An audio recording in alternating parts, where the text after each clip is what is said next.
didn't want to be chewing when I started the stream, and I took this last bite of my breakfast, and I had to chew it before I started. So that's why I'm 2 minutes late, because I was, I had to eat, man. I was so hungry after work this morning. But I'm not going to let that ruin your day, because it is the 420 show. Now, it's not, excuse me. Okay, I need a sip of the reparations coffee. Yes, I do.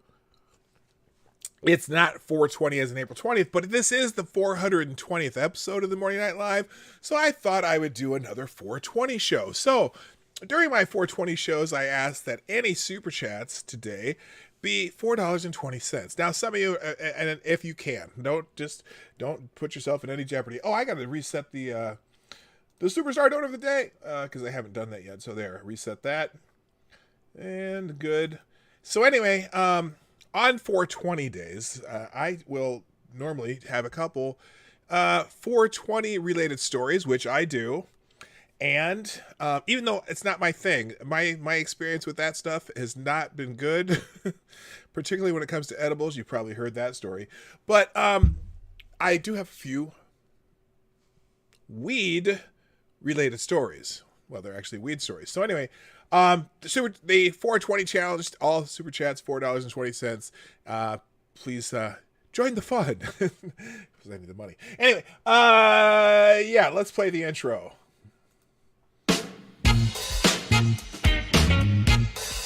Ladies and gentlemen, coming to you live from the Lucky Dog studio in a hidden location somewhere in the upper Midwest of the United States of America, it's a brother making his own way, but with all the wrong opinions. Welcome to the Morning Night Live with your host, yours truly, PDawg Knight.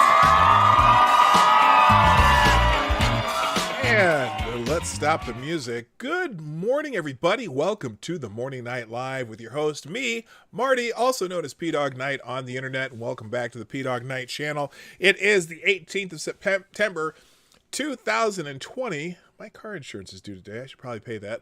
Anyway, it is and it is the 420th episode of the Morning Night Live. Yes, please take the 420 challenge. All super chats today, I would like them to try to get them to be 420. And that's, I already said that in the pre-intro or the cold open. So today I do have a couple marijuana related stories. I have 3 actually. And then we'll get into just some regular news, just like we always do, and hopefully you'll have some fun and enjoy the show. So let's take a quick perusal of who's in the chat today. We'll get that started. And today, our old friend Duck Dog, an early adopter of the Morning Night Live, gets the bell. Good morning, sir. Also, good morning to my friend Black Hebrew Israelite. That's right. And the Greek god who gets the bronze medal today. Congratulations, you are on the podium. And that's fantastic. Good morning, Mr. Dax, who says good afternoon because Mr. Dax is in a completely different time zone. Also, good morning to Zach Osborne, Chadwick Dupree, Aaron Meredith. Oh, Chadwick Dupree is damn it, Chadwick. I still call you Chadwick Dupree, however you prefer. YouTube sucks 2 days in a row, and they've deleted my comment. Oh, shit. Well, why don't you DM me whatever your comment was? I'm curious about that now. Also, good morning to the gayest person on YouTube, Amy in Connecticut, Johnny Hellcat, the original viewer of the Morning Night Live. Good morning, D.I. Freighter Watcher, God, Emperor of Duncan. It's Friday, PDawg Night, and you know what that means? Breakfast, apparently. Yeah, okay, so here's the deal. So I usually eat breakfast before I do the show, okay? Sometimes I have time to make it, or if I'm running late, I'll stop at McDonald's or Einstein Bagels or somewhere and pick something up. But today I had time to make breakfast. In fact, I had time to go and get something to make for my breakfast. And so I went to the grocery store, and there was a manager special on this little tenderloin filet mignon. It was like this big. It was like perfect breakfast size. And it had a $4 off thing on it. So I got it for like $5, and I'm like, I gotta have that. So that's what I was finishing. But when you're having steak, you gotta chew it, or you get it. It's hard to digest. So anyway, Also, good morning. That's way too much information, isn't it?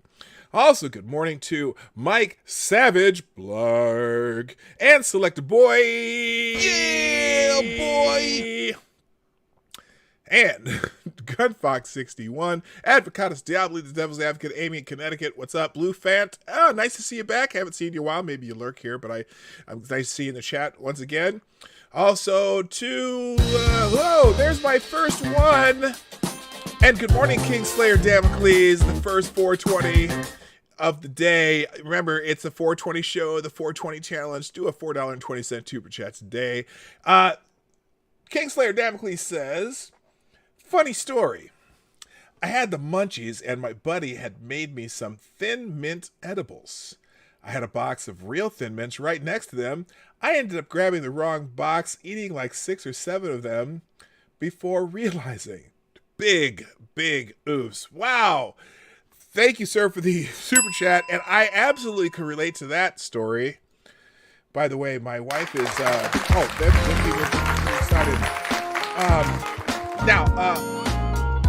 We already have another one. That's not 420, but that's okay. I'm not going to argue.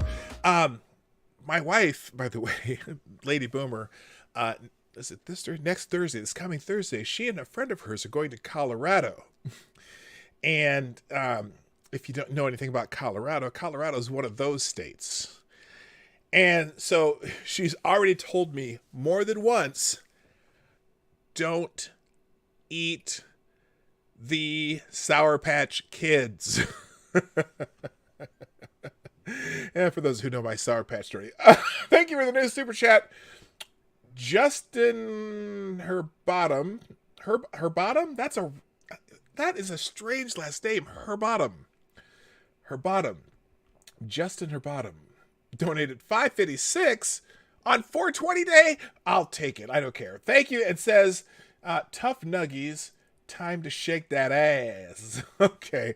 That's the alert on the 5.56 is the girl shooting the weapon down the range. And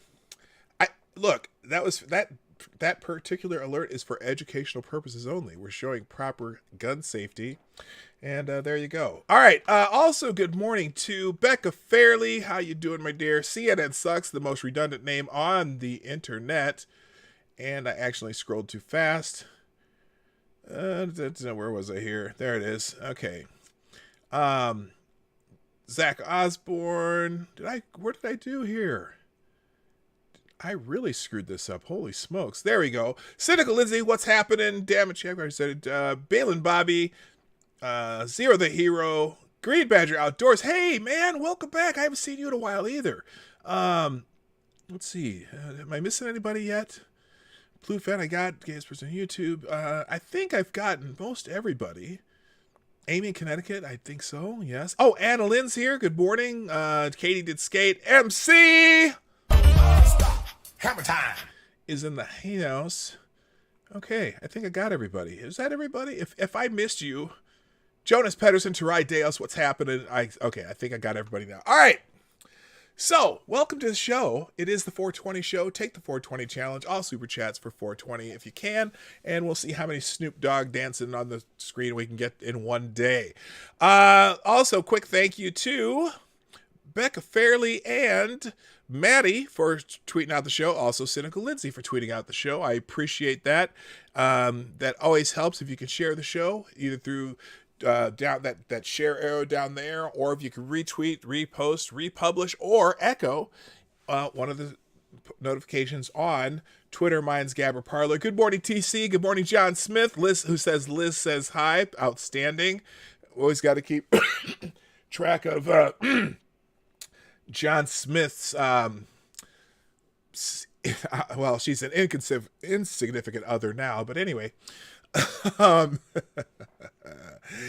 Yeah, share the show, hit the like button if you like what we do. What the hell is going on in my phone? Why is it buzzing in my pocket? Notifications. And again, super chats and donations could go through PDawgKnight.live. It says right there, super chat link. Take the 420 challenge today. All right, let's get into the news. I have some some marijuana news because it's a 420 show. You got to do something about that thing, right? That thing, you know, the thing, right? You're a lying dog face pony soldier. Shut up, Joe. Jesus. And I'm not lying. All right. The first article today is a study. And it's on Forbes.com. And this is literally from yesterday. A new study came out that says men want marijuana after a few drinks. And there we go. There's old Snoop dancing already. Good. Thank you, Johnny Hellcat. Who says I have to prep a roast. Going to lurk for a while. Oh, prep a roast. Like, is it a roast you're doing a day, or is it one you're doing in the future? Because I like to do usually roast prep. I do a day, 24 hours in advance, and I'll tell you about that later. Anyway, thank you so much, Johnny Hellcat, for taking the 420 challenge. I appreciate you. Men want marijuana after a few drinks. Women, not so much. Is weed gendered? Oh my gosh. That's the question I've been asking for years. Is weed gendered? Now, this is from someone named Chris Roberts, who says, I cover cannabis capitalism, legalization, winners, losers, scammers, and suckers. For many of us, beer and cannabis complement each other well. Hops and marijuana are part of the same plant family after all, but in this situation, more of us happen to be men. Good morning, Purple Pill Perspective. Interesting. That is, if you believe beer and weed go well together, and if you find yourself reaching for the cannabis vape or buying yet another packet of rolling papers after an IPA or 3, you're probably a dude. Well, if you're drinking IPA or 3, you're also probably a dude. But anyway, this is not a sexist statement. Oh, interesting. As a result from a recent study show, this is science. She blinded me with science. She blinded me with science. And there are differences in marijuana cravings among men, not my mother's ex-husband, men and women. Men were more likely than women to want to use cannabis after a few drinks. Research published last month in the Journal of Experimental and Clinical Psychology found this is an actual. Okay, what's funny about this? They actually did a study on this. I wonder if the scientists were men or women. Anyway, this is just one example from a growing list of sex-dependent effects associated with marijuana use noted by researchers, a creeping realization with implications for the cannabis industry. Never mind. I'm not gonna go there. These findings may help explain why, despite significant efforts to market marijuana products to both women and older Americans, your typical recreational cannabis buyer remains a youngish dude. They did a study on this. I can't believe it. It also suggests that, at least among some users, cannabis isn't necessarily a replacement for alcohol or vice versa, that the two intoxicants have a complementary effect. Or at least alcohol makes men want THC more so than women. But how and why do biological differences determine cannabis habits, and how do we know this? Well, here's how we know. Researchers at the University of California, Los Angeles asked 37 non-treatment seeking heavy drinkers who have also used cannabis within the last 6 months, 17 of whom were female, to complete a survey. Oh, so this has a total of 37 subjects? Come on, man. Come on, man. That's what I need. I need a come on, man, don't I? I need to have a come on, man from Joe Biden. Anyway, Participants noted their urge to use cannabis and alcohol while sober. Then, after a few drinks, a 12-proof mix of ethanol, alcohol, and saline administered via an IV, they were asked if their urge to smoke weed had changed. Prior to the experiment, researchers expected both men and women would report an itch to use cannabis after a few drinks, though men would report a greater desire, lower inhibitions, and all that, and also consistent with earlier literature suggesting sex differences in substance use habits. But, contrary to researchers' hypothesis, for women there was only a slight increase in cannabis cravings with a mild buzz. Only for men did a higher blood alcohol content lead to a strong and consistent increased desire to get stoned. Okay, here's an interesting thing here. I wonder, because you also notice that alcohol, just by itself, tends to make men more aggressive. And see, one of the reasons even though I'm not a person who cares about using marijuana because I have no interest in doing it, I think that marijuana should be legal. Now, there's a lot of myths and misconceptions about how marijuana use affected people's bodies and shit, but I've never heard of someone who gets high, who routinely gets into fights. Marijuana does not make you more aggressive. So I wonder if the fact that alcohol does have a tendency, thank you, Purple Pill Perspective, since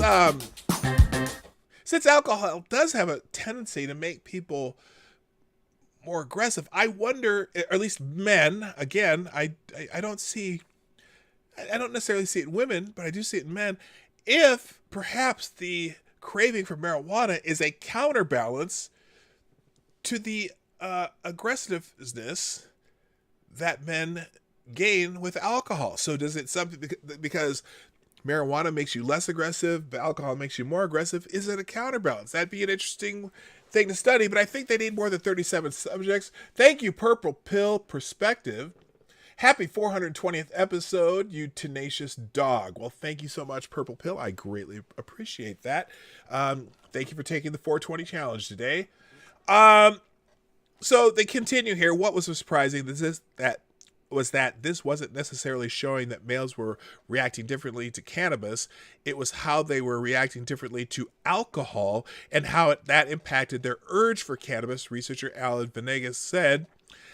It was also surprising that this sex difference was not observed until the alcohol was on board. In this sense, alcohol seems to be acting as a pharmacological agent that induces cravings for cannabis, at least among males. Why is this happening, and what does sex have to do with it? The short answer is we really don't know yet, because you only had 37 subjects. How the hell would you know right now? Good morning, Jaeger Pony. What's up? My favorite Canadians in the house. Okay. So anyway, researchers believe that substance users may be trying to get an even buzz. Oh, that could be. An urge to smoke weed after some alcohol may mean the user is trying to mellow out the stimulus effect of an alcohol buzz with a mostly sedative effect of cannabis. Who just said that? Not in the exact same words, but who just said that? This guy. Yes, thank you. Thank you very much. All right. Anxiety may also play a role. Researchers noted women surveyed reported higher levels of anxiety and stress. Wait, what? Okay, this is a poorly written sentence. As researchers noted, women surveyed reported higher levels of anxiety, and stress, anxiety, and other such feelings play some role in substance use cravings. Okay, whatever. They meant anxiety and stress. Of note, 7 of the participants showed up for their screening results with THC in their system. and another 7.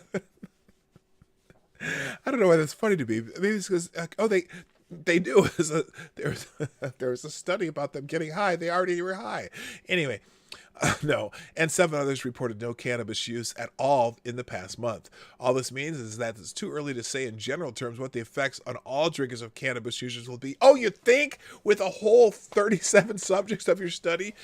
But I bet, they could, it's worth doing some further research. Anyway, if you really want to have some more details on this study, I'll put it in the chat. And poof, there it is. Whoop, there it is. All right, number 2. This one I thought was funny. I didn't even read it. I just thought it was so funny. The headline alone. Alcohol and weed together knocks me out. I just want to sleep. Well, that, yeah. Well, that, or spin in my case. That's why I don't like using the cannabis. All right, moving on. This one, this article, I pretty much got strictly for the funny title, because if you're old enough to know the Dear Abby, who I didn't even know Dear Abby still exists. Apparently, her daughter has taken over the column. This is Abigail Van Buren, the junior, I think, 7, because this is not the original Dear Abby. I think this is her daughter, and she's going by the pen name of her mother. Dear Abby says, smoking marijuana made me mean to my husband. Oh, she's giving some advice. Never mind. This is, okay, we'll read it because it's funny. I thought it was Abby herself. But anyway, smoking marijuana made me mean to my husband and kids. How so? How does marijuana make you mean to your husband and kids? Anyway, as she quits, Mom looks back with regret at 20 years of missing opportunities and yelling at her children. Yeah, 20 years of turn that down. I can't concentrate. Anyway, let's read a Dear Abby letter and the response. This is great. Dear Abby, after smoking marijuana for 20 years, I quit 2 days ago. Okay.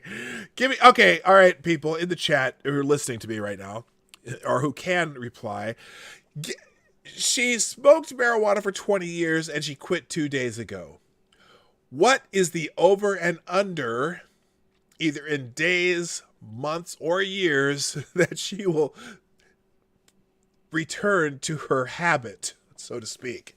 All right. My head is starting to clear now. Oh, wait a minute. Okay, listen to this sentence. These sentences. After smoking marijuana for 20 years, I quit just 2 days ago. 2 days ago. My head is starting to clear now. Was this a constant 20 years of smoking marijuana? I'm just curious. And things are coming into focus. I miss so much. And I feel terrible about it. How many times did I say no to my kids because I was lazy? How many times have I yelled at them just for asking a question? My 6-year-old would have this frightened look because he wanted something, and I yelled because he interrupted me from doing nothing. I was at my in-laws on Father's Day and started yelling at my husband for getting mad at me because I told his father, "Heck, you're not my dad, so what do I care?" How do you know you're just not a bitch? That's all I'm wondering. Sorry, did I say that out loud? The neighbors heard me, I'm sure. My father-in-law didn't even come out of his bedroom, and I'm sure my husband won't forget it. Yeah, I don't think he would. Although I'm not the nicest to him at times. Thank you!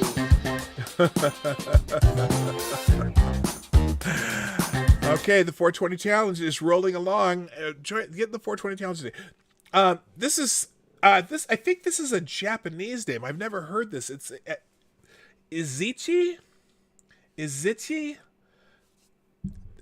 sounds some kind of Asian name. Anyway, thank you, Makunt Izichi, for the 420 and no message. Appreciate that. That is a different person. So it's not this. Okay, there's still the superstar donor of the day is still Justin Herbottom. Justin Herbottom. Okay, there's a whole lot of unusual names I've never heard before. Anyway, back to this story. Although I'm not the nicest to him at times, he loves me. I can be downright disrespectful, and my kids see this. It's the reason I quit smoking. Almost daily, I hear my 13-year-old say, "Stop yelling, Mom," or "Why are you yelling, Mom?" I have so many regrets. Because you can't hear people when you're high, and so you start talking louder. That's why. Can I make up for them? What can I do so my kids will remember good times and not just me yelling? Not sure where or how to start erasing the bad. Any advice would be appreciated. Signed, Smoke is Clearing. Well, here's Dear Abby's answer. Dear Smoke, you have already taken the first step in making it up to your family by admitting your smoking was hurting them and quitting. The next step will be to apologize to each of your family members for your behavior and let them know you know it was wrong and hurtful and that it won't continue. The last steps may be the most difficult. Resolve not to lapse back into the old patterns, do whatever necessary to prevent it, and join a support group if necessary. I wish you success in your sobriety. So let's see. Did anyone answer my question here? How long will it be before, or how many days before she hits it again? Purple Pill says 2 days. Oh, because this was okay. If you weren't paying attention, she said I quit 2 days ago. And Purple Pill says 2 days, which means she's going to smoke right after she writes this letter, which she probably did. She's probably high right now. Amy said 100% chance. God Emperor Duncan says 6 days. Next Monday. Wait, something. I missed something here. 6 days. What was that? Oh, here we go. Next Monday, it's on again. Yeah, I'm just saying, 100% chance within a week. Under 6 weeks. Yeah, I think you all are right on, or spot on. I think it's going to be less than 6 weeks, probably within a week. I would be not shocked at all. Yeah, after smoking marijuana for 20 years, I quit 2 days ago. Interesting. Anyway, so that's that story. And my last marijuana-related story of the day. Apparently in some state here, this is the Palm Beach Post in Florida.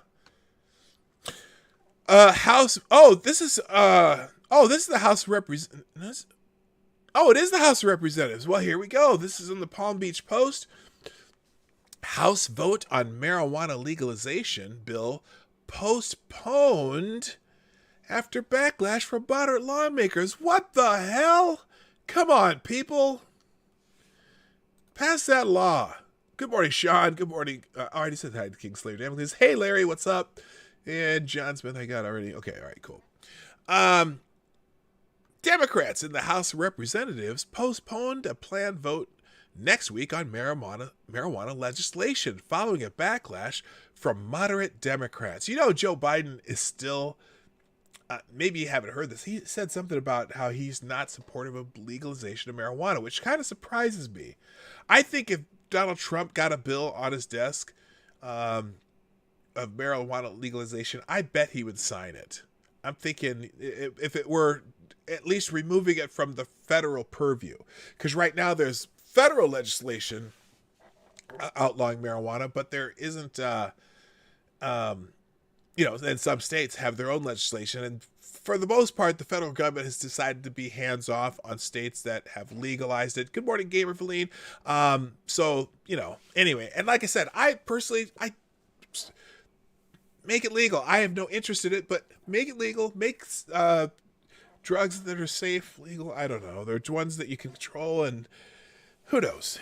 I mean, think of the taxes you can make off of marijuana. I mean, it's helping Colorado and California and Nevada.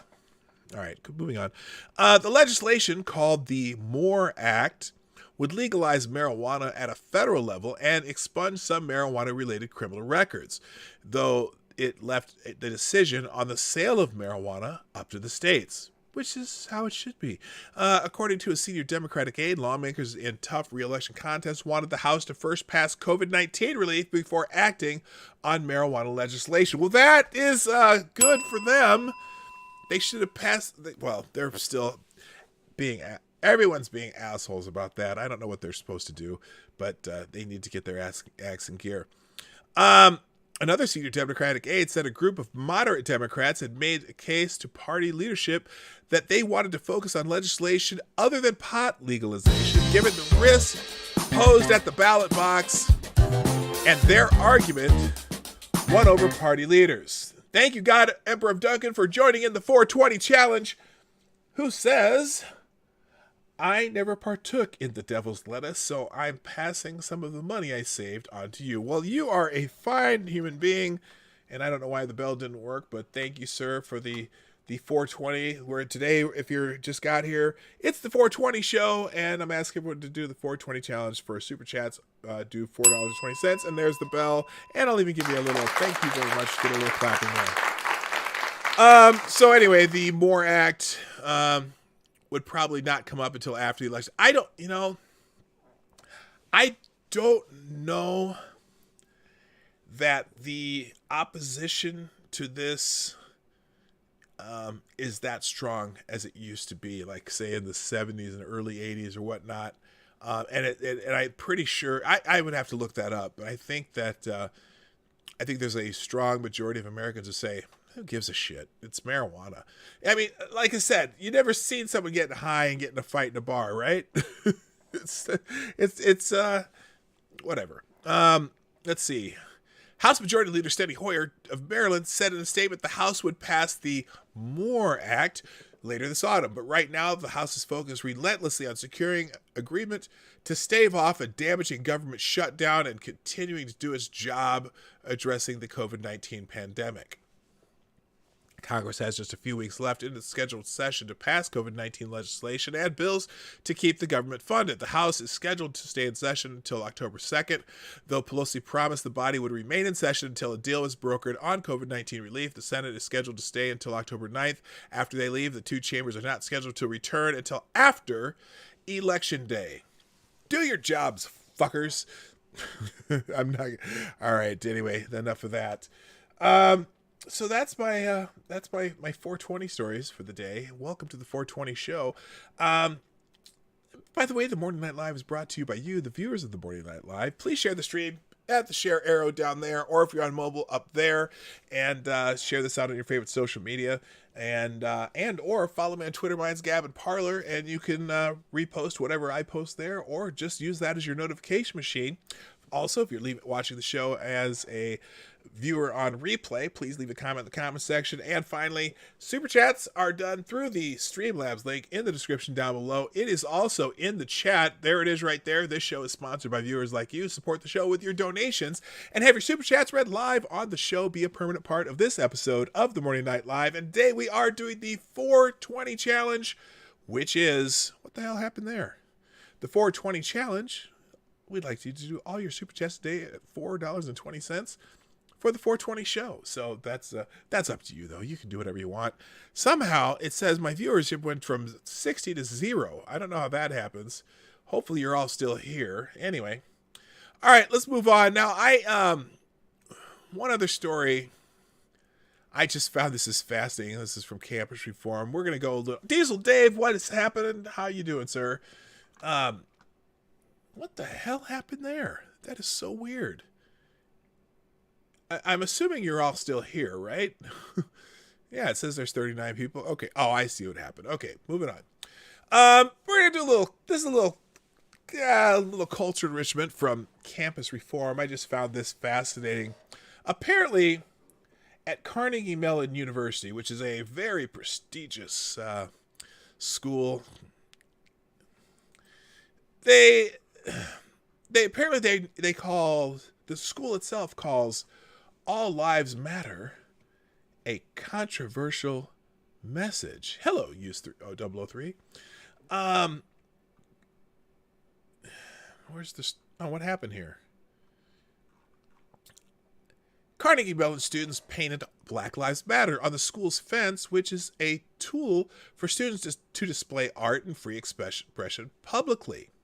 After students reverted the fence to read Black Lives Matter, the university commended them and called All Lives Matter a controversial message. Here's the Carnegie Mellon tweet. Carnegie Mellon, last night the fence was painted changing Black Lives Matter. Oh, somebody changed it. Oh. Last night the fence was painted changing Black Lives Matter to All Lives Matter, which students then painted back. While CMU doesn't typically comment on speech conveyed in this student-regulated forum, we unequivocally affirm that Black Lives Matter. Well, fantastic. Thank you for telling us something we all already knew. I'm just telling you, what the hell? Carnegie Mellon's University fence, which allows students to display messages, art, and other expressions, included the phrase Black Lives Matter, which someone later modified to read All Lives Matter. Oh, and here's someone very upset. Someone fucking did this to the fence. Like, are you serious? Why? Well, it says, no, notice. Thank you, Gun Fox 61 with another 420 in the 420 challenge, who says, okay, legalize weed, tax it, same as cigars, but if some is found DUI, minimum 1 year in jail, loss of license for 5 years, plus minimum $25,000 US dollar fine for any DUI. Second time, permanent loss of driver's license, cars taken and then sold, plus $50,000 plus fine and permanent ban on buying it. Damn, dude. I think you okay. I look, I don't think people should be able to drive under the influence. I agree with you very much. And I think you should have pretty much the same laws for driving under the influence as you should for any other substance. You know, I have to laugh because the one time when I had my Sour Patch Kid incident and I really couldn't function, and then I tried to go to work the next morning. The problem when I was driving to work, because I mean, this was like at least 12 hours after I had the gummy incident. And I was still feeling it, but I was like, oh, I gotta go to work. My problem driving wasn't that I was reckless. It was that I had to watch my speedometer to make sure I wasn't driving too slow, because I was like driving 20 miles an hour in a 45, and I'm like, oh my gosh, I can't do this. I got to go back home. So you know, I don't know. I again, it's one of those things. I agree with you. Driving under the influence would be a bad thing, and it should have the same type of penalties. Now, this is fascinating because I'm looking at this. If you see this picture in here, so Black Lives Matter. And the person over here painted all. So it doesn't say all lives matter. It says all Black Lives Matter. Because really, the organization Black Lives Matter really means some Black Lives Matter, because they don't care about all Black lives as far as this organization or this sentiment goes. They only care about the Black lives that on the man bite dog event of a police shooting, which are extremely rare when you compare it to every other issue of Black lives that are lost, or even in just lives lost by its shootings, by the police officers' interaction, was because anyway, you know what I'm saying. So anyway, so someone fucking did this to the fence. Like, are you serious? Why? Well, because some people think all Black Lives Matter. Students then reverted the message, earning praise from the university, which called all lives matter a controversial message. Well, here's the other part. If this wall where people paint shit is a student-run forum, and are you allowed to have controversial messages? I'm just curious. According to an official statement by the university, the school does not typically manage the fence or interfere with its content. However, it said the university is proud that its students have managed this situation in keeping with Carnegie Mellon's culture and values. How? By removing the phrase all lives matter? That's really? So do all your students matter, Carnegie Mellon? I'm just curious. I get why people who use the phrase Black Lives Matter can be annoyed by the phrase all lives matter. Okay, and they feel like that we're talking about Black lives right now, and Black lives are under assault and constant danger and whatever, so that's why we want to say that, and so even we're focusing on Black lives. I get it. And I don't agree with it. Okay? And so but it's not because that there aren't people killed by police or Black people killed by police. Or by population, yes, it may be disproportionate, but proportionate to when you compare it to violent crime experienced by black people, and why there's probably more policing in areas where more people are affected by violence and murder. It's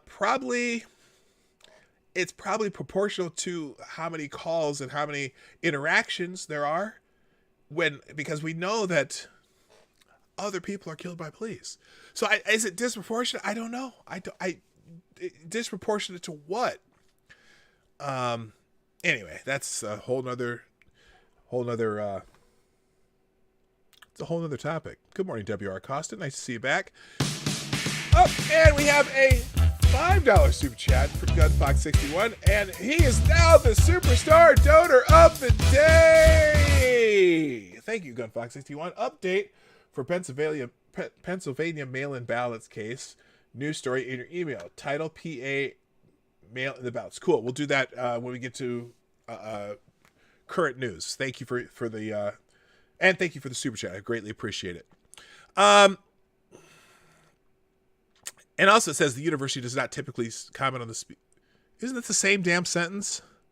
The university does not typically comment on the speech that is conveyed on the fence, said the statement. However, as anyone who has followed our efforts this summer knows, CMU believes and unequivocally affirms that Black Lives Matter. Well, again, okay. But that statement, I don't know if that's the right statement for a university to do. Students and social media users were not satisfied. Now, listen to this. Students and social media users were not satisfied with Carnegie Mellon's statements. How does this jive with hiring Richard Grenell? What the fuck does that have to do with anything? Asked one Twitter user, referring to President Donald Trump's former acting director of national intelligence and his appointment to CMU's Institute for Politics and Strategy. Oh, do you have something against gay men? Words are nice, but actions speak louder, the Twitter user said. So can we expect the perpetrators to go through the conduct process for vandalism? Asked a student. Why? Isn't it a free speech wall? Isn't it a wall where students can express themselves? Why would it be vandalism? Notice also in this picture, did they vandalize the Black Lives Matter part, or did they just add an all over here? They didn't vandalize this. They didn't paint over this. They didn't do anything but put all over there. Unreal. Why would it even be vandalism? CMU did not return a request for comment on this article. Holy shit. I swear. It's... No, there won't be. Because it's not vandalism. They didn't take anything away from what was already painted there. And that wall apparently is open to be painted however you want. So if someone paints something on there and you paint over it... actually, who vandalized the wall? The people who added all to the left side of Black Lives Matter, or the people who painted over the word all? Okay, that's my next question of the day. Put it in the chat.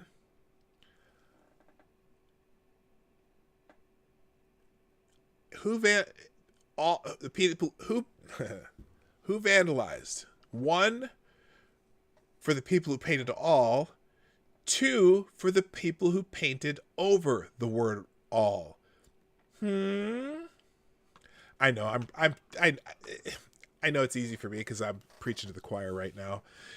Anyway, wait, what's something? I saw something about 420 up here. Did I miss something?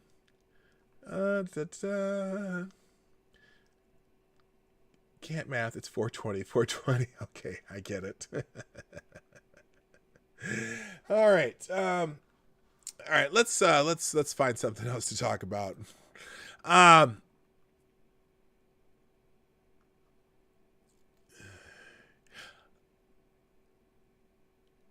Okay.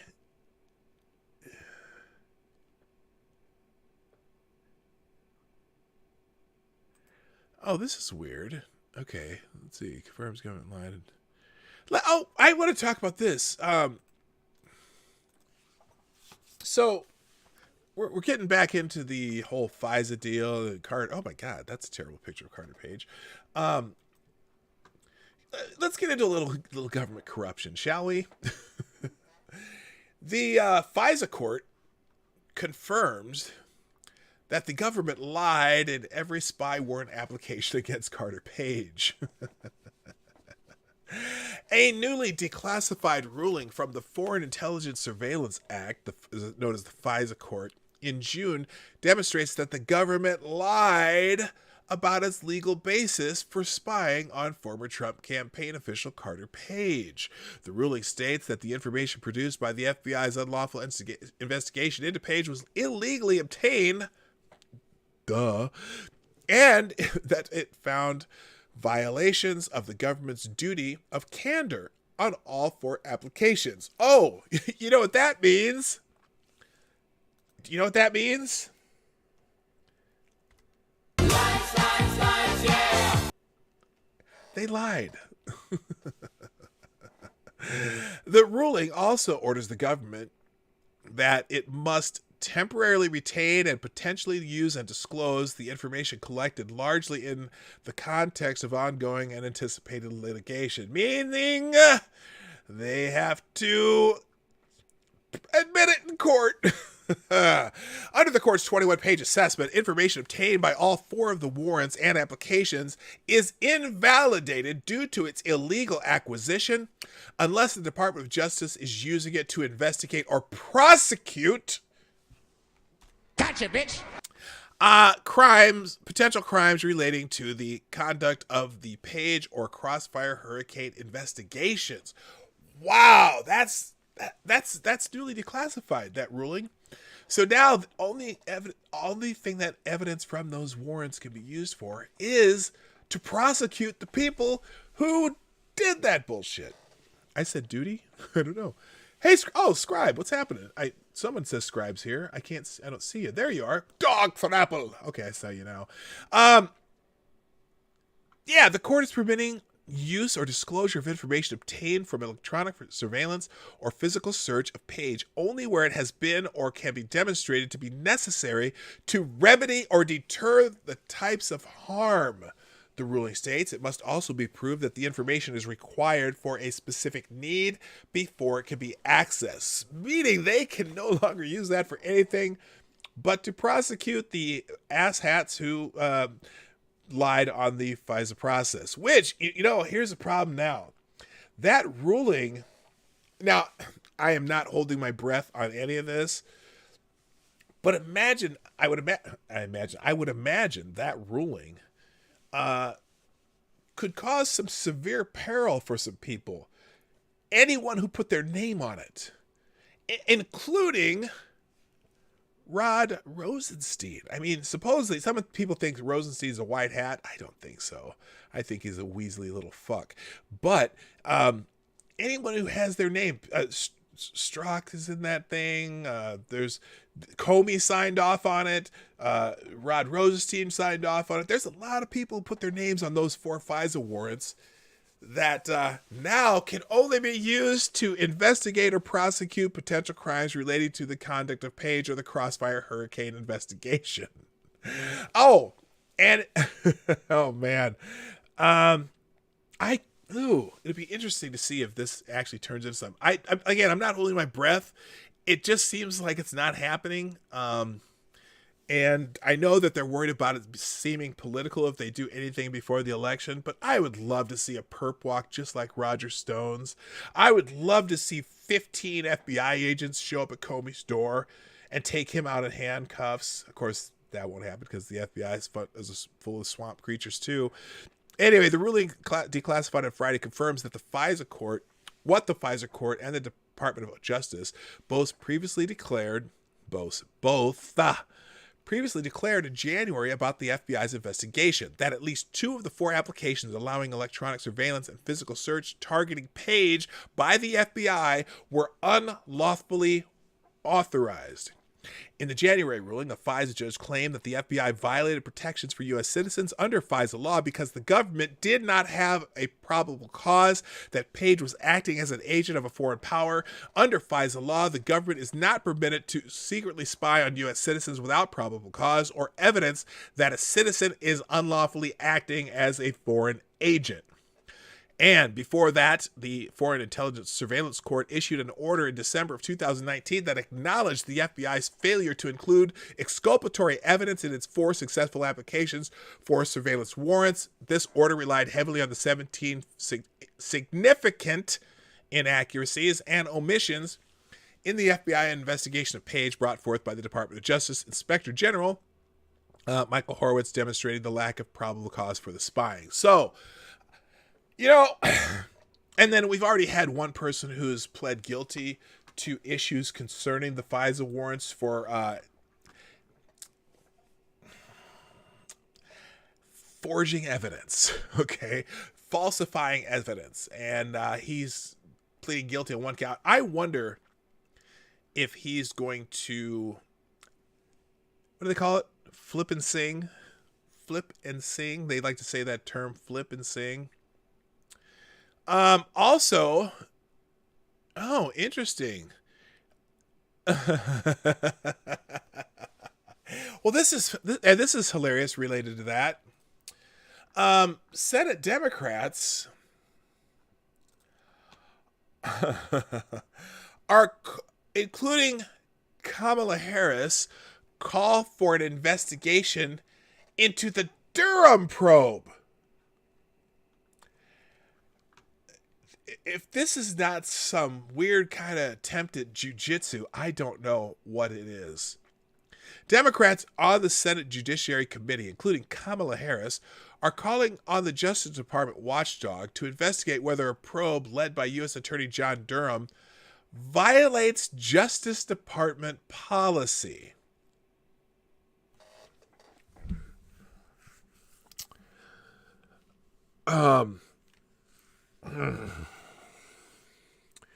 Okay.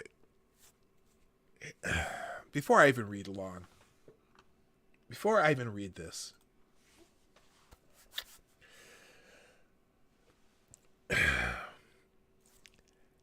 they're calling on the Justice Department, the watchdog for the Justice Department, to investigate whether a probe led by U.S. Attorney John Durham violates Justice Department policy. Now,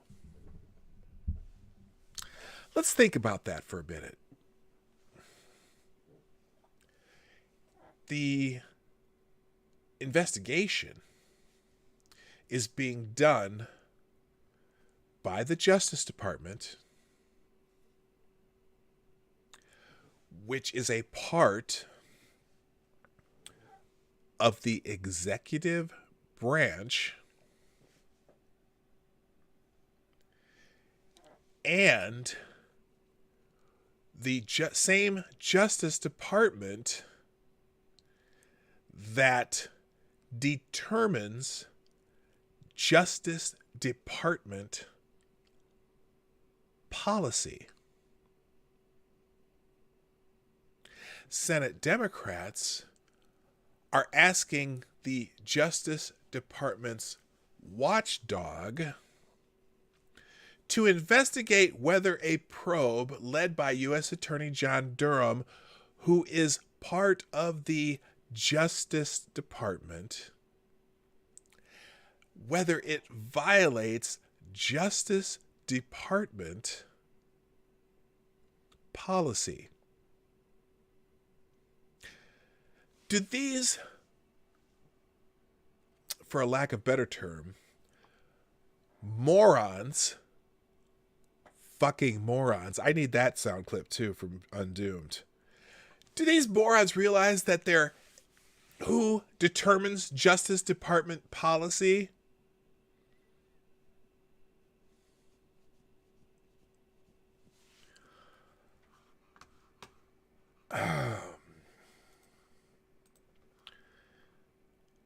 Durham is investigating the origins of the Trump-Russia probe and intelligence gathering activities related to Donald Trump and his associates.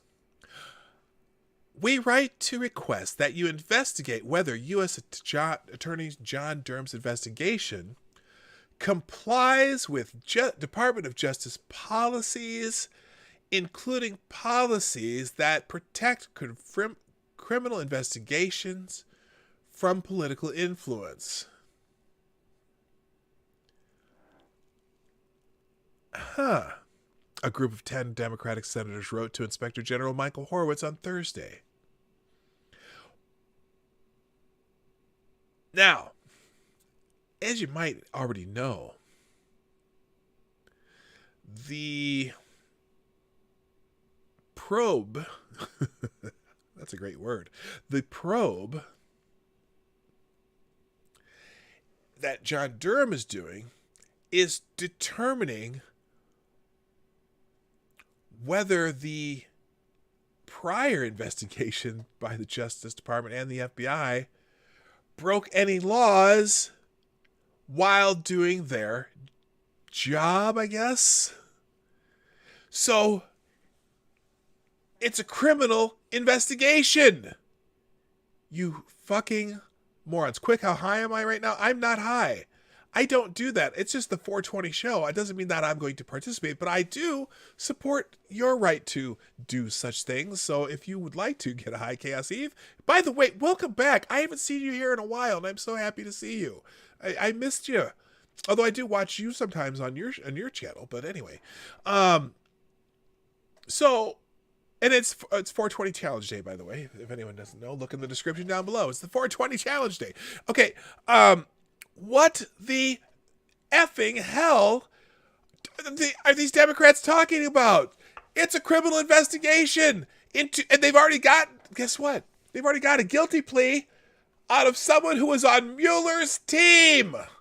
Sorry, I know that my microphone peaks when I get excited and yell too much. I'm getting new equipment. That's why you should join the 420 Challenge to help me pay for some new equipment. Anyway, what the fuck are they talking about? The Democrats say that statements from Attorney General William Barr and the White House officials show that the Durham probe is being misused for partisan political purposes and undermines the legitimacy of any investigative steps the prosecutor has taken. Really? How about that old Russia investigation? Huh? How about forging evidence for FISA warrants? Huh? How about Strzok and Page using government phones to have a little back and forth talking about how they will stop him? Huh? Huh? You don't think that should be investigated, Senate Democrats, whoever signed this bullshit, including Kamala Harris in her Timbs? Did anyone see that bullshit yesterday? Everyone was all excited about Kamala's Timberlands. She was wearing those the women's version of Timberland boots. Remember when Melania Trump wore Timberland boots and people were like, oh, she's looking at wearing Timberland. And then Kamala Harris, it's like, oh, she's wearing Timberland boots. Ooh, ah. Anyway, shut up, phone. Barr tapped Durham in March 2019 to conduct a broad inquiry into the FBI, CIA, and other agencies' activities related to the Trump campaign. Much of Durham's work has followed up on the report that Horowitz issued on the FBI's Crossfire Hurricane investigation on December 9th. That report blasted, and I mean blasted, the FBI for 17 significant errors and omissions in applications for surveillance warrants on Trump campaign aide Carter Page. Now, it was like, she was wearing some wheat Timbs. Yeah, they were all excited, weren't they? Yeah, and then it's funny because they thought, oh, well, there must be mistakes on every FISA application, da-da-da-da-da. So they did an investigation on that and found out that only one FISA warrant had any errors, and they were like minor errors that had nothing to do with anything. And these 17 significant errors, it doesn't happen. And that's errors. Errors is a good, an interesting way to call it. Anyway, on August 19th, former FBI lawyer Kevin Kleinsmith pleaded guilty in the Durham probe. So obviously they're getting something done to altering an email from the CIA regarding Page. Barr provided some insight into areas that Durham is investigating. He has said that Durham is investigating whether the Russian government fed disinformation into the Steele dossier, as well as the FBI, or as whether the FBI has been forthcoming about its activities before formally opening Crossfire Hurricane, which we already know they weren't. Barr has said in interviews that he's troubled by what Durham has uncovered so far. He also said last month that there were likely to be significant developments in the probe prior to the election. Barr has dismissed Democrats' complaints that the investigation is being driven by politics because oh my God, I don't even explain that. He has said that the Democratic presidential candidate Joe Biden and President Obama are not targets of the investigation. Committee Democrats also expressed concern about the release of any report from the Durham inquiry. Oh well, so sad, too bad, biatch. It remains unclear what rules and authority permit the public release of a report by U.S. Attorney John Durham, raising additional concerns about the legitimacy of his appointment and work, they wrote in a letter to Horowitz. Thank you, Gamer Valine, with the 556. You never did message me about the tech issues. Fine. I see. Do it your way anyway. Do it your way. Okay. Gamer Valine, I'm sorry. And I really plan to do that. I bogged down. We will chat soon. Okay, we'll chat soon. I appreciate your offer to help, because I'll take any help I can get, and I really appreciate it. Thank you so much for the 556. And then Barr has suggested that Durham may release a report of the investigation. See, here's the thing. Durham's not doing this to release a report.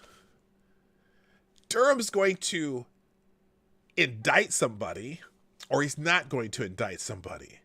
And that's all I care about. I can care less about a report. That's not what this investigation is about. It's a criminal investigation. You don't write a report about a criminal investigation. And Discord. Yes, you too, Gunfox. I see you. Yes, I do have coffee right here. Oh, DI Freighter need more coffee. I see. Okay. Anyway. So that's that. And let's see how much time we got. We got plenty of time. I'll do one more article here. I have so much.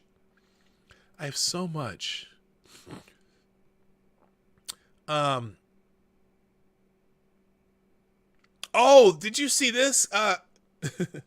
There's a homeowner not real happy with speaking of Kamala. Speaking of Kamala Harris, you know what's funny about that? So the guy who was Kamala, the Ugandan giant, remember him? And he passed away about a month ago. And about the same time that Kamala Harris became the vice president nominee, in fact. Well, the guy who played Kamala, the Ugandan giant, his last name was Harris too. His name was James Harris. So he was also, he was Kamala Harris, and then this is Kamala Harris because for some reason she says it differently. Apparently it's also an Indian name or something. Her sister's name's Shamala, or is it her mom? Anyway, it rhymes. I don't know why I stopped there, but Kamala Harris is taking a little heat from a certain homeowner. Kamala and Newsom take a photo op where California home burned up, but the owner family blast them because they can't even go there. And they said, "You're trespassing." Interesting. On Tuesday, Democratic vice presidential candidate Senator Kamala Harris joined the governor of her home state, Gavin Newsom, to create a photo op to push their climate change agenda. The photo was taken on the property of an Aubrey California family. The homeowner's grown children said they had not been allowed to visit their home as it was under an evacuation order, and added that Harris and Newsom had not gotten permission to be on their property when they took the photos.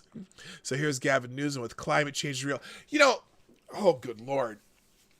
Okay, so there have been droughts in California. Have there been, my Canadian friends in the chat, have there also been more arid weather in Canada?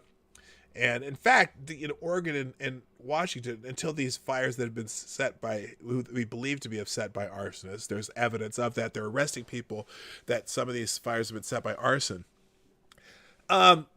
Do you have a big problem with wildfires in Canada right now? Because I haven't heard of any.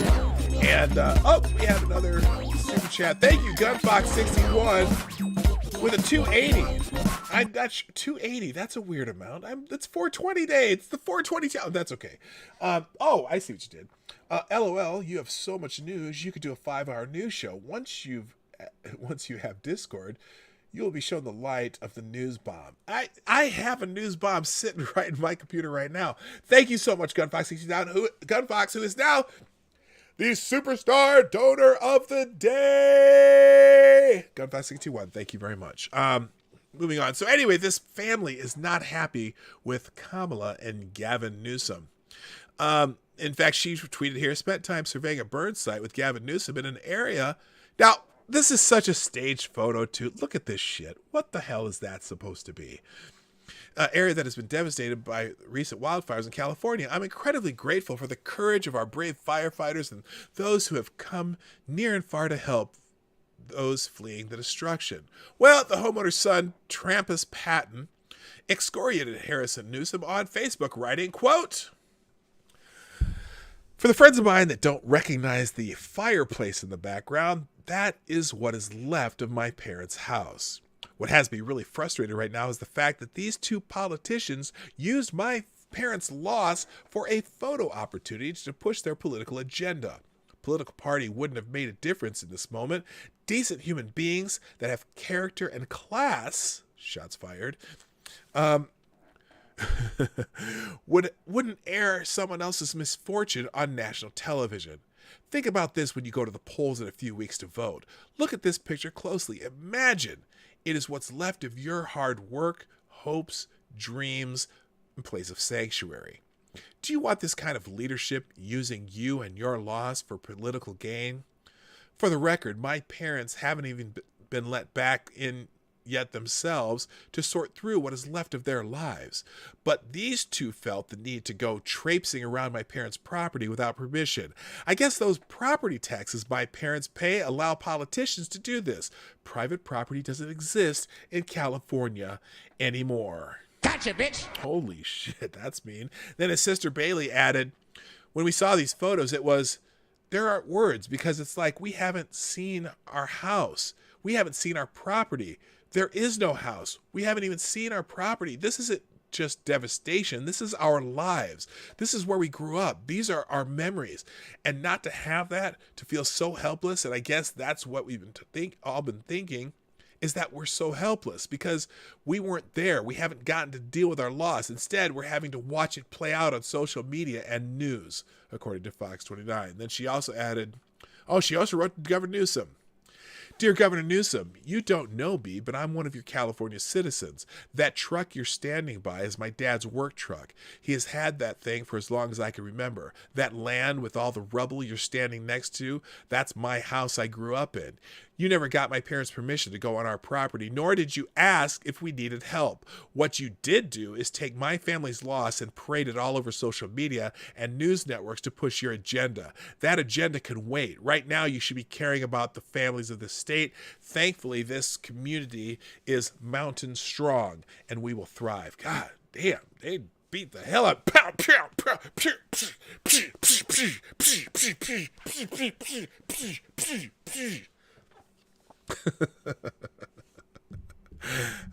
you like my punching sounds? I do those myself with my own mouth. Anyway, holy shit. FTG to Gavin Newsom and Kamala Harris, I guess. At least that's what they're saying, right? Oh, my goodness. Good morning, Check Your Logic. What's happening? Oh, while we're here, we got 53 people. Hey, 53 people in the chat and watching the show. Hey, hit the like button while you're thinking about it, even before I get to the end of the show. Then you won't forget later if you like what we're doing. Hit that like you mean it. All right, let's go into, I want to get into the articles that people sent me. First, let me get Gunfox 61's thing here. She practiced the lizard style. Yeah, she went lizard. That's some pit bull style, if you ask me. Let's see here. Gunfox 61, where you at? Oh, shoot, which one? Oh, PA mail-in ballots. Here's a story that Gunfox has been telling me about. So there's a little bit of a controversy in Pennsylvania.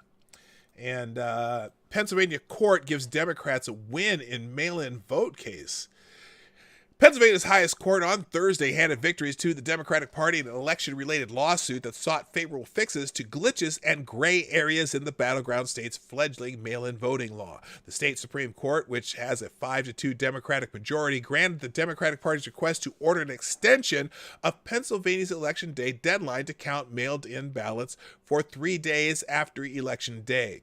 It also authorized the use of satellite election offices and drop boxes, which Philadelphia and its heavily populated suburbs are planning to use to relieve the pressure from an avalanche of mailed-in ballots expected in the November 3rd presidential election. And there is absolutely no way that anything in that system can be manipulated or changed or whatever. It's just going to be perfect and pristine, and there'll be no mistakes whatsoever. Good morning, Viking Buddha. Now, that's a new one. I've never heard that. Speaking of lizard style, when is HB coming on? That is next Friday, Viking Buddha, but I'm glad you're here. Also, N Famous on 3, hello. Yeah, HB's here next Friday, the 25th. Just FYI. But hey, make sure you subscribe while you're here. Ring the bell, and we're gonna be writing some commercials for HB's appearance, because I just thought of something funny to make for a commercial for that, and we'll put it on both our channels. And but yeah, next Friday, the Hard Bastard will be our guest. Possibly there may be also an appearance by the Soft Gentleman. I can't guarantee it. I know Hard Bastard will be here, but maybe the Soft Gentleman will make an appearance also. We'll just have to see if he is not afraid to show up on a more conservative type channel. We'll just see what happens. Anyway, all right. So anyway, more on this. Now, this article continues. This is a victory that will help ensure that every eligible voter will more easily be able to cast a ballot and have it counted fairly, Pennsylvania Governor Tom Wolf and Attorney General Josh Shapiro, both Democrats, said in a joint statement. Now we have every county election worker. Now we and every county election worker will continue our efforts to administer an election that is secure, fair, and accessible in every way. Accessible to fraud. Republican Pennsylvania U.S. Senator Pat Toomey views the court's ruling differently. Today's blatantly political decision to violate the law and irresponsibly heightens the risk that our state will experience a lengthy, disputed, and controversial outcome in what is expected to be an extremely close presidential race, Toomey said. The court's ruling comes as Wolf and the state's Republican-controlled legislature are at a stalemate over some of the issues less than 7 weeks before the election. So, yeah, they are just trying to... These people, they're setting it up for fraud. I guarantee it. All right. What else we got? Thank you again, Gunfox, for the contribution to that article. I appreciate it. Oh yeah, I do want to close that. All right. Also, I got a couple. Let's see what's in my. I got some in my inbox here. Let's check this real quick. Thank you. Nice stream because showed people firing. Oh, really? So MC did a live stream. It says, I had one of my live streams removed because it showed people firing at a range. YouTube said it violated their policy on showing guns on live streams. I also lost my appeal, so be careful with your gifts. Interesting. I haven't had any problem with that at all, but I suppose you'd almost have to be reported. Okay, Yeah, I haven't been reported, and there's still some gun channels, so I'm not sure why that is the case. That's weird. And then let's see, Gamer Feline, what'd you send me here? Oh yes, I saw this one too.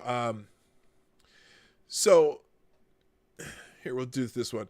So President Trump, kind of fighting the trend of 1619 Project and just other bullshit that's happening in our schools. Trump plans panel to promote patriotic education in an appeal to a conservative base. Yeah, I guess if you are against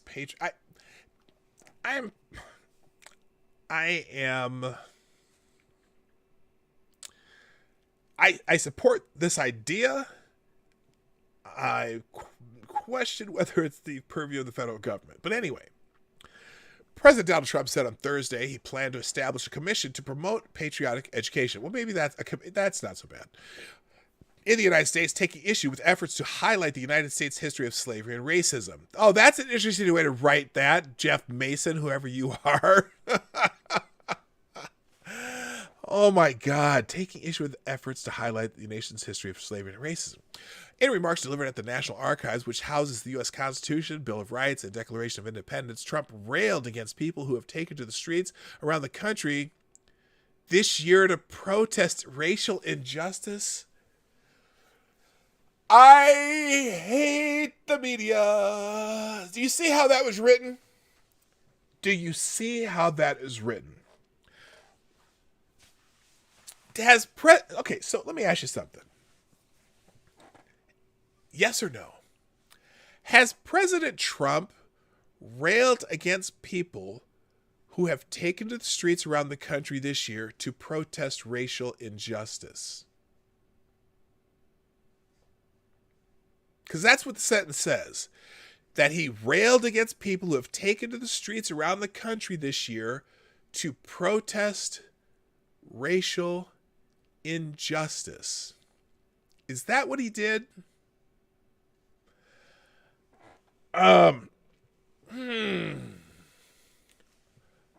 No.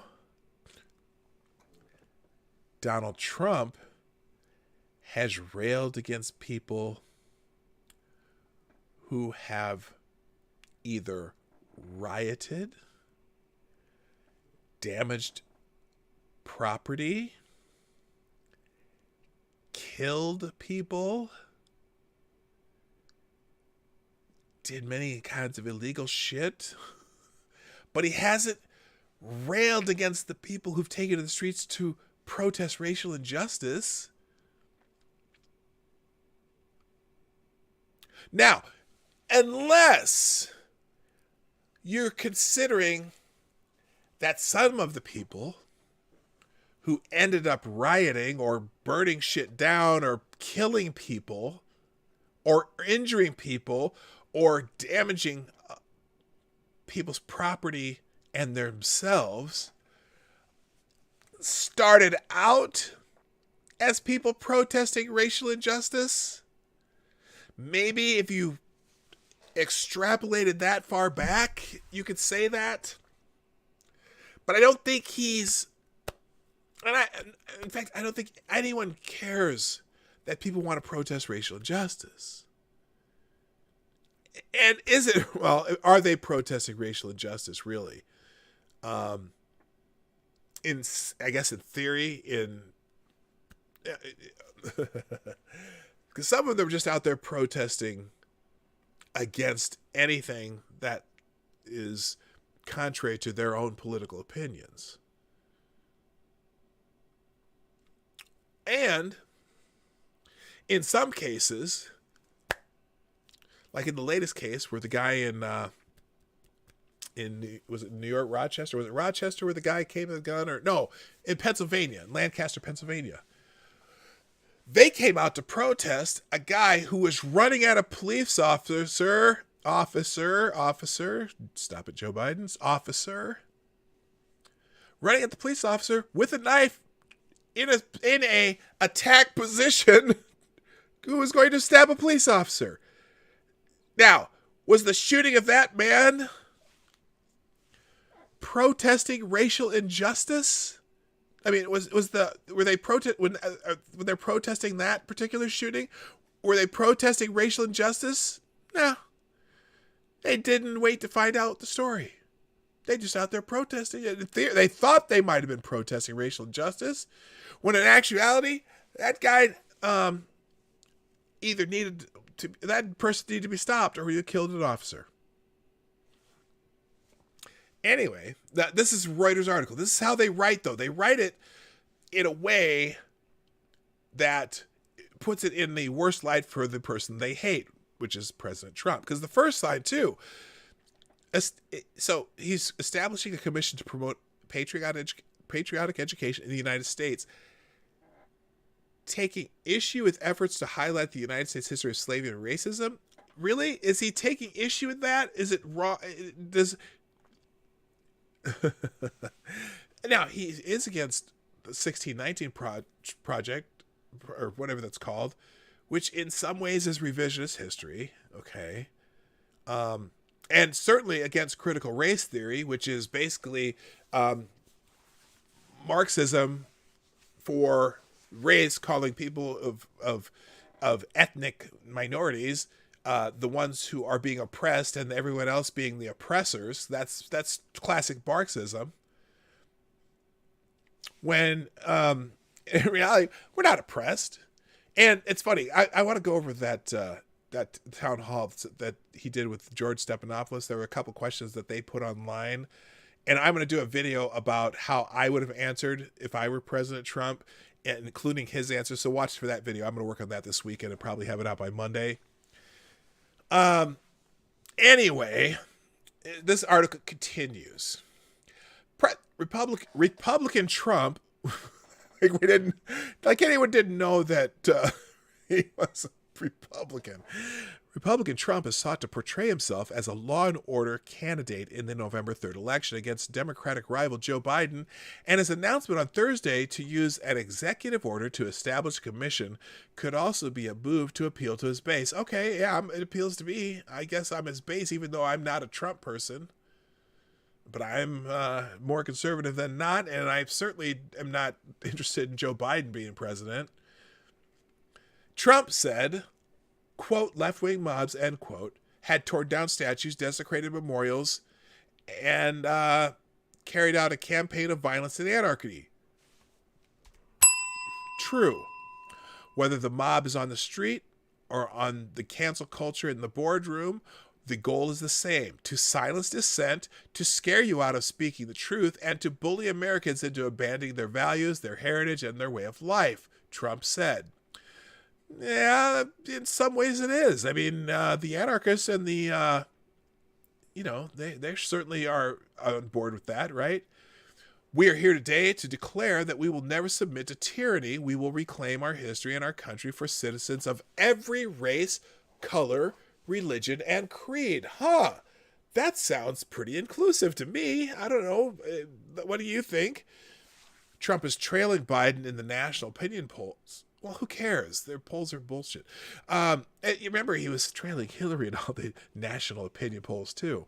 Biden has also condemned the looting and violence that have been a part, oh my God, of some anti-racism protest. Okay. Oh, they're so dirty. Who in the chat can tell me when Biden condemned the looting and violence that have been part of some anti-racism protests? Can anyone remember when he did that? Because he did. That's a fact. It is a fact. But do you remember when he did that? And do you remember prior to that how often he did that? I'm saying the last time, first thing. He finally condemned violence because there was no violence according to them. He finally said something about the violence 10 days after the Democratic National Convention. Now, my question is, was any of this violence going on before the Democratic National Convention, or even before the 10 days after he said it? It wasn't new. But he has now finally, he's condemned it, and Kamala Harris has finally condemned the violence part, barely. But they write it in this, they write in this Reuters article, Biden has also condemned the looting and violence that have been a part of some of the anti-racism protests. Oh, Johnny come lately finally did it, and now they can write that line. That's why he did it. So the media can say, well, he condemned the violence too. Trump's been condemning the violence since the day after George Floyd got killed, and they started burning down cities across America. For 100 and whatever, it was about 105 days now. I don't know how many exactly. Well over 100 days. Oh my God, they're so funny. Trump said the commission would encourage our educators to teach our children about the miracle of American history. America's founding set in motion the unstoppable chain of events that abolished slavery, secured civil rights, defeated communism and fascism, and built the most fair, equal, and prosperous nation in human history, he said. And, look, obviously, there have been bad things in the history of the United States. I don't think you should sugarcoat our history at all. I think you should tell the good and the bad, and also kind of explain the results. Is that true? Are we the most fair, equal, and prosperous nation in human history? I think we're becoming that. Clearly the most prosperous. Clearly a model that many countries have followed in changing their own ways of doing things. Certainly we were, granted, now, human history is a long time. There's been a lot of shit happening in human history, right? But I always say, because one of the questions that was in this forum that Trump did with George Stephanopoulos, or whatever, there was a guy, well, when has your slogan, Make America Great Again, when has America ever been great for African Americans? Well, my first answer would be, look, it wasn't great for African Americans for a long time. But within one generation after the country was founded, a almost institution of the entire existence of humankind, slavery, was abolished within one generation literally less than 100 years after the country's actually founded. And then within another 100 years, we righted many of the wrongs that happened in parts of our country regarding civil rights. Now, has it been perfect? No. But has our country been one in which we've been able to go in a direction that does secure rights for every American? Absolutely. And so that's what's great about it, that we've been able to form this country where that can happen. And it hasn't happened everywhere in the world. Okay? Was America great when we, was America great when we abolished slavery? Well, yeah. Was America great when we secured civil rights for not just black Americans, but for women, for whatever, everyone? Okay? Yes. Has it been perfect? No. Of course not. But has it gotten better? Have we been able, and also, you'll have to just watch my video because there's a whole bunch of questions in there that, they make these assumptions and make these statements based on whatever statistic that they cherry pick without really talking about how some of the things they ask about come to be. I'm being very cryptic in nature right now, but anyway. All right, let's finish up here because we got to figure out what's happening in the world right now and things that people will be talking about later in the day. So let's check the news tabs here and see if there's any breaking news. Oh my gosh. Van Morrison's new lockdowns protest songs are dangerous, Northern Ireland health minister said. Oh my God, what is this?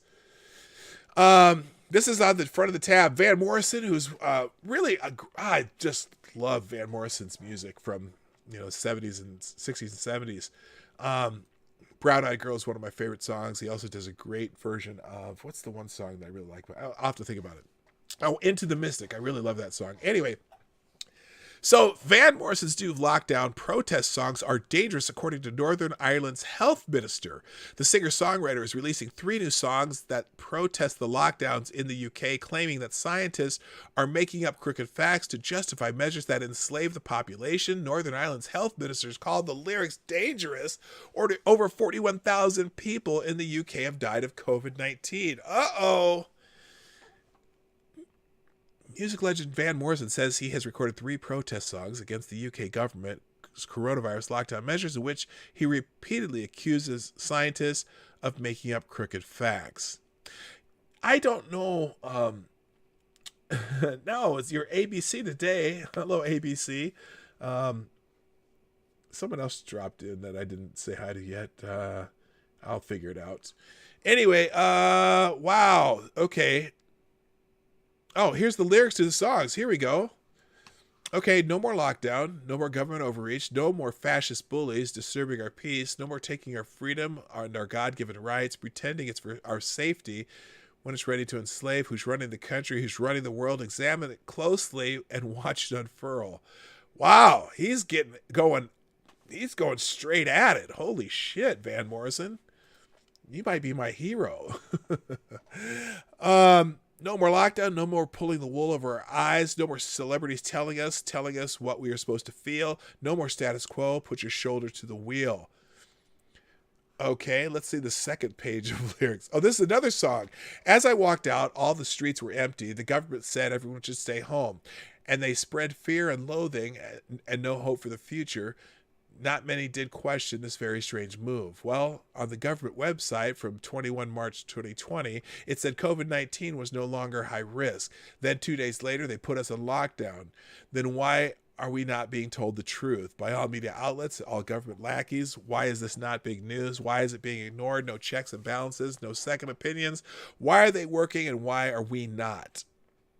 Wow. Wow. Well, go ahead, Van Morrison. All right, that's going to be, I'm sure that'll be out there in the news. Let's check the news tab, though. Oh, this is how you're most likely to get infected with COVID-19. Well, let's see what scare tactic they have for us on Twitter today. Let's see what this says. Here are 3 primary pathways of transmission and what experts know about them 6 months into the pandemic. It took them 6 months to figure this out? Oh, maybe that's why we're still having cases. Look. I got to tell you, and I think it's still true, because I don't think it mattered whether they locked down or didn't lock down. In the countries with the most voracious lockdowns, one of them was Chile. Chile now has the highest death rate in the world. In New York City, when they talked with Governor Cuomo was patting himself on the back about how the lockdowns may have saved 40% more lives, or 40,000 lives. Then they find out that the people who were having all the new cases were people who were locked down at home. What is the lockdown actually doing? I think that you go out in the sun. Anyway, I'm not a scientist. I'm not an expert. I just read a lot, and the lockdowns don't work. Shh! Don't tell YouTube I said that. Anyway, let's see. Okay, here's their thread. Here's how you can most likely get COVID-19. The virus is quite fragile and doesn't like being out in the open where it can dry up. Hey, there's a reason to go outside. It's critical to keep washing hands, but Emmanuel Goldman, PhD, says you don't have to do anything excessive like disinfecting groceries. I'm bookmarking this thread. This might be my thread reader today. Close range droplets are now the leading theory. Close contact with others raises the risk of exposure to small droplets they expel by talking, breathing, etc. A virus inside a fresh droplet is more likely to be alive and infectious than one that's been sitting on a doorknob. Aerosol transmission has gained acceptance. Some experts are hesitant at first to say so, partly to avoid alarming the public. I wonder who else did something like that he's getting dragged for incessantly. What's his name? The guy who's not a scientist, but he's the fuck do they call him? Oh, the President of the United States. But recent papers provide what some have called the smoking gun. Live replicating virus collected from the air of COVID-19 patient hospital rooms. Oh, well, yeah, I suppose a person who's in a COVID patient in a hospital room, yeah, I could see where that might be. Holy shit. Anyway, all that said, here's how to protect yourself. Keep your distance, wear a mask, socialize outdoors for ultimate ventilation. So those outdoor rallies in the Trump campaign are just fine, right? And the protest, too cold, invest in an outdoor space heater or an air purifier for your home. Read more details on transmission in this Elemental Medium post. Holy shit. Read more on what we've learned 6 months in on vaccines, on ICU survival rates through the eyes of Black essential workers. Yes, because it's Blacks most affected and from the front lines of the ER. So this is their, let's see. Oh, they have 2 different articles. Here's what I'll do. The thread, if you're on Twitter, I'll put that in the chat if you want to find that yourself. Anyway. All right. Let's see what else is happening in the world right now. And this will refresh to something. The U.S. Department of Commerce prohibits TikTok and WeChat transactions to protect national security. Interesting. Whoops. Oh, shit. That's not what I meant to do. Hang on. I screwed that up.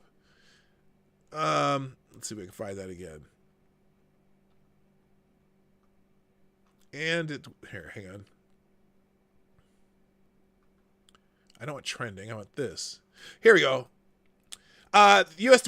Commerce Department is ordering app stores to remove Chinese-owned apps, TikTok, and WeChat by Sunday, September 20th, blocking all further downloads. Versions of the apps already downloaded to phones would remain functional after the ban, but would not receive new updates. The TikTok ban could be lifted if a proposed deal with Oracle and others go through. What's funny about this is Kurt Eichenwald, who's a Trump hater extraordinaire, tweeted some bullshit about, oh, this was the Trump deadline for TikTok in the past and they haven't done anything. Oh, Trump's so weak and this and that. Well, there you go. There's the Commerce Department doing what they're asking.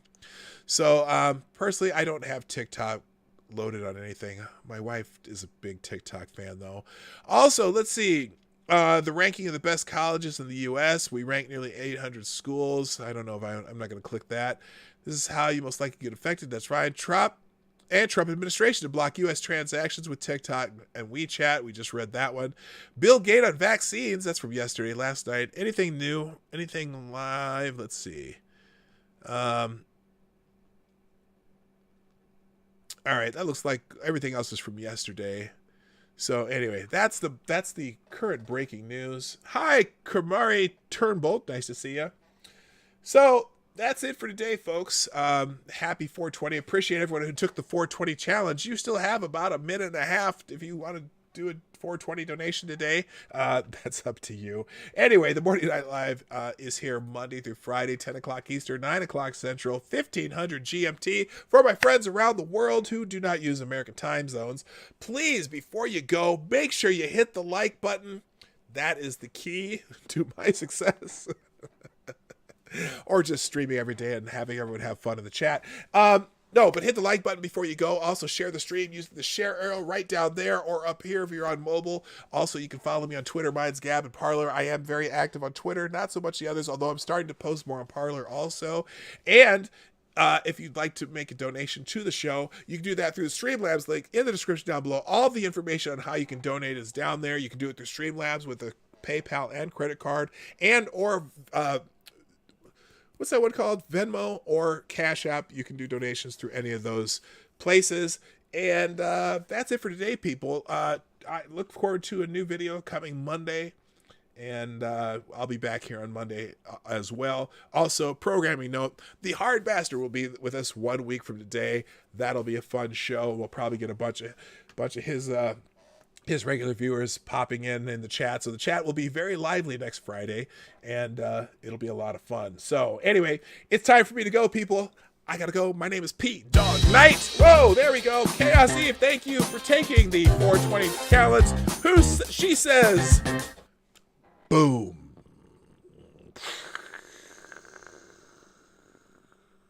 Oh, wow, that graphic behind me kind of fit with that, didn't it? That was kind of cool.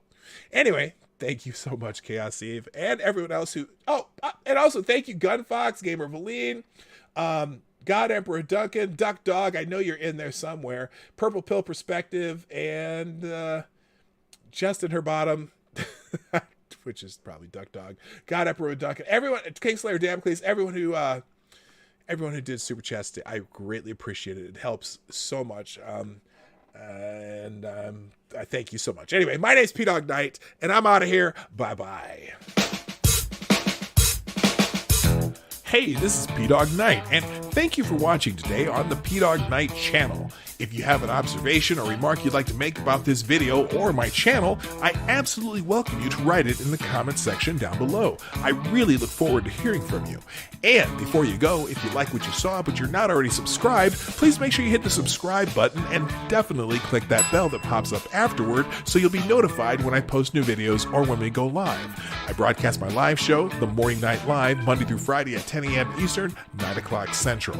A special thank you to all supporters of this channel who share our videos on social media and who make donations through the Streamlabs link, which is also in the description down below. Thanks again, and until next time, I'm PDawg Knight, and I'm out of here.